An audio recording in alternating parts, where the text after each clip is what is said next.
rough braking phase, the lander velocity shall be brought down from 1,680 meters per second to 358 meters per second. The altitude will be brought down from 30 kilometers to 7.4 kilometers at the end of rough braking. All this in the duration of 690. Breaking phase में आप देख सकते हैं कि हम लोग लगभग अपनी यात्रा 20% कंप्लीट कर चुके हैं।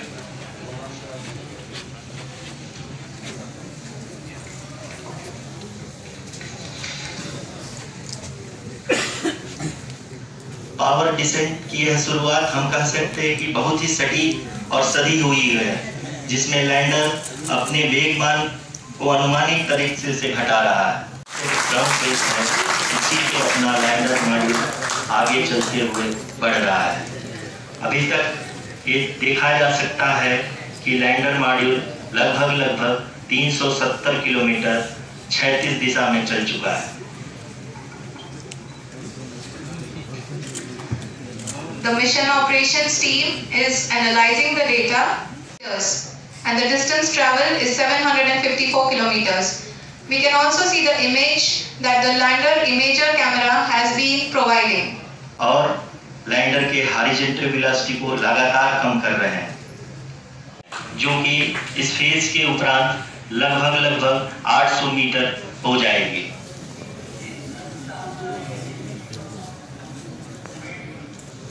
We can hear from the mission operations team that the sensors are performing nominally, and we are currently in the midst of the fine braking phase, which is going to continue for 3 minutes, and the altitude is going to be reduced to nearly 800 meters at the end of this phase.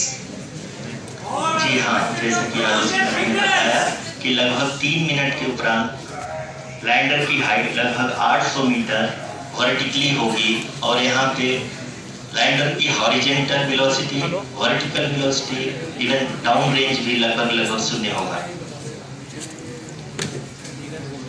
We can see the visual of the lander module, and we can see that the down range traveled is nearly 831 kilometers. Are very close to the moon's surface, nearly 2.6 kilometers as we can see.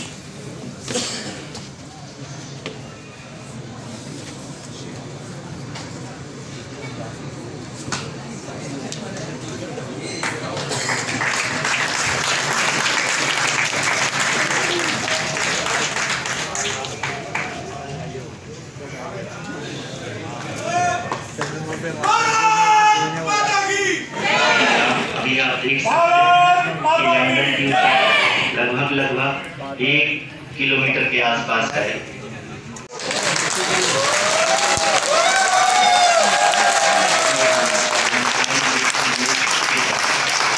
करीब यहाँ हम लोगों ने तीसरी तरफ को भी हासिल कर लिया है, और अभी हम वर्टिकल डिसेंट फेज में आ चुके हैं, जिसकी शुरुआत भी बहुत ही अच्छे ढंग से हो चुकी है।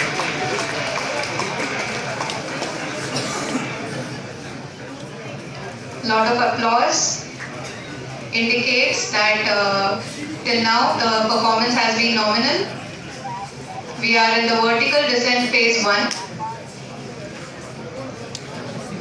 The altitude is being brought down from 800 meters, and we are nearing and approaching the lunar surface. जी, आप अपने स्क्रीन पे देख सकते हैं कि लैंडर का हाइट लगातार कम होता जा रहा है। इस समय हम लैंडिंग साइट के जस्ट ऊपर हैं, और इस समय इसकी ऊंचाई लगभग 600 मीटर के आसपास है। इस फेज के दौरान लगभग 150 मीटर के ऊंचाई पे पहुंचने के बाद लैंडर अगेन लगभग 20 से 22 सेकंड के लिए हॉरिंग करेगा। We are above the landing site. The horizontal as well as the vertical velocity is now being constantly reduced, and the lander module has begun its descent towards the landing site.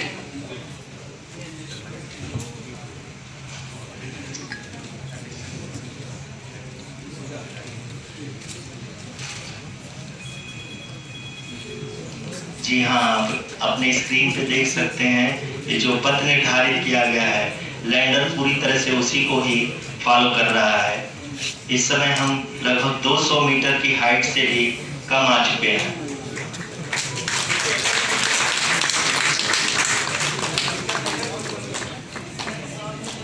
अब हम ये देख सकते हैं कि हम लगभग 150 metre की ऊंचाई पे हैं चंद्रमा के सतह से।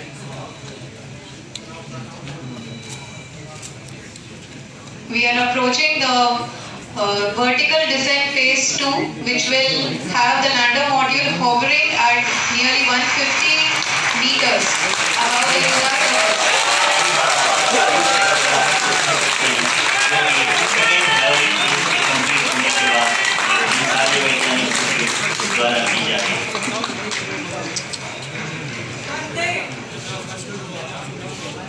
जी हाँ, अब अगर फिर से ध्यान से देखें तो एल्टीट्यूड पुनः कम होता जा रहा है।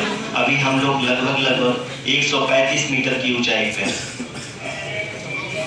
One day, the sensors that are updating at this point are providing confirmation of the safety of the landing site. As expected, the retargeting is going on, and this is a very good signature for the lander.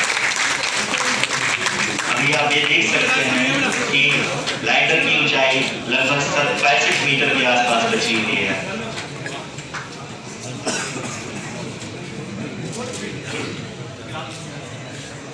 Currently, only 2 engines are now being fired, and we are nearly at zero velocity, vertical and horizontal. We were hovering, and now we are approaching the moon's surface. धीरे धीरे lander की वेगमान को कम किया जा रहा है और हम अब लगभग 50 मीटर से भी कम आ चुके हैं। We can see the Honorable Prime Minister, Shri Narendra Modi ji, who is here to encourage us, and he is critically looking at the visuals.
ये पल अविस्मरणीय है, ये क्षण अभूतपूर्व है, ये क्षण विकसित भारत के शंखनाद का है, नए भारत के जयघोष का, ये क्षण मुश्किलों के महासागर को पार करने का है, ये क्षण जीत के चंद्र पथ पर चलने का है, ये क्षण 140 करोड़ धड़कनों के सामर्थ्य का है, ये क्षण भारत में नई ऊर्जा, नया विश्वास, नई चेतना का है, ये क्षण भारत के उदयमान भाग्य के आह्वान का है।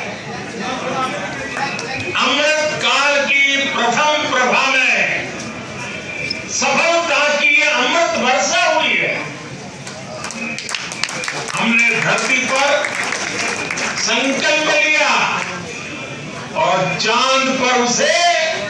साकार किया। हमारे वैज्ञानिक साथियों ने कहा India is now on the moon. आज हम अंतरिक्ष में नए भारत की नई उड़ान के साक्षी बने। साथियों, मैं इस समय ब्रिक्स समिट में हिस्सा लेने के लिए दक्षिण अफ्रीका में हूं, लेकिन हर देशवासी की तरह मेरा मन चंद्रयान महाअभियान पर भी लगा हुआ। नया इतिहास बनते ही हर भारतीय जश्न में डूब गया। हर घर में उत्सव शुरू हो गया। हृदय से मैं भी अपने देशवासियों के साथ, अपने परिवारजनों के साथ इस उमंग और उल्लास से जुड़ा हुआ। मैं टीम चंद्रयान को, इसरो को और देश के सभी वैज्ञानिकों को जी जान से बहुत बहुत बधाई देता हूं, जिन्होंने इस पल के लिए वर्षों तक इतना परिश्रम किया।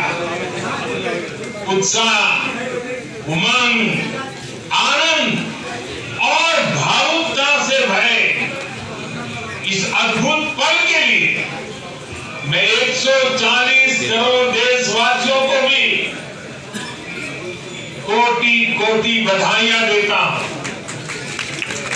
मेरे परिवारजनों, हमारे वैज्ञानिकों के परिश्रम और प्रतिभा से भारत चंद्रमा के उस दक्षिणी ध्रुव पर पहुंचा है जहां आज तक दुनिया का कोई भी देश नहीं पहुंचा। आज के बाद से चांद से जुड़े मिथक बदल जाएंगे, कथानक भी बदल जाएंगे और नई पीढ़ी के लिए कहावतें भी बदल जाएगी। भारत में तो हम सभी लोग धरती को मां कहते हैं और चांद को मामा बुलाते हैं। कभी कहा जाता था चंदा मामा बहुत दूर के हैं, चंदा मामा बहुत दूर के हैं। अब एक दिन वो भी आएगा जब बच्चे कहा करेंगे चंदा मामा बस एक टूर के हैं। On this joyous occasion, I would like to address all the people of the world, the people of every country and region. India's successful moon mission is not just India's alone. This is a year in which the world is witnessing India's G20 presidency. Our approach of one family, one future is resonating across the globe. This human-centric approach that we present and that we represent has been welcomed universally. Our moon mission is also based on the same human-centric approach. Therefore, this success belongs to all of humanity, and it will help moon missions by other countries in the future.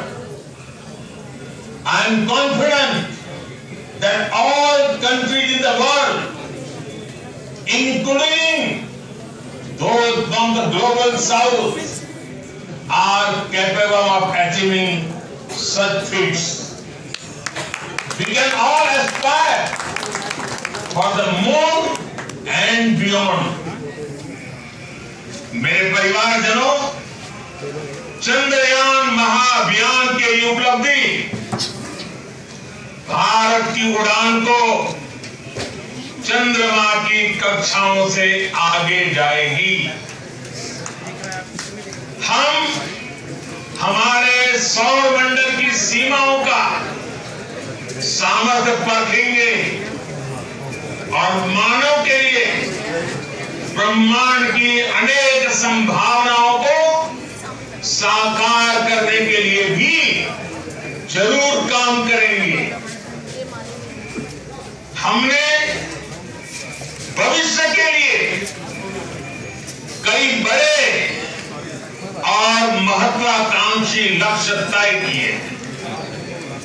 जल्द ही सूर्य के विस्तृत अध्ययन के लिए ISRO Aditya L1 mission launch करने जा रहा है।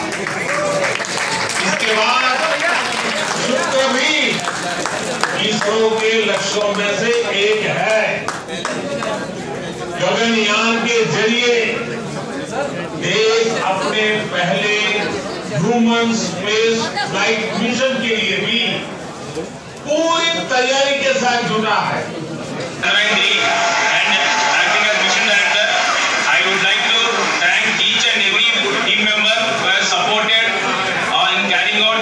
Mission operations flawlessly and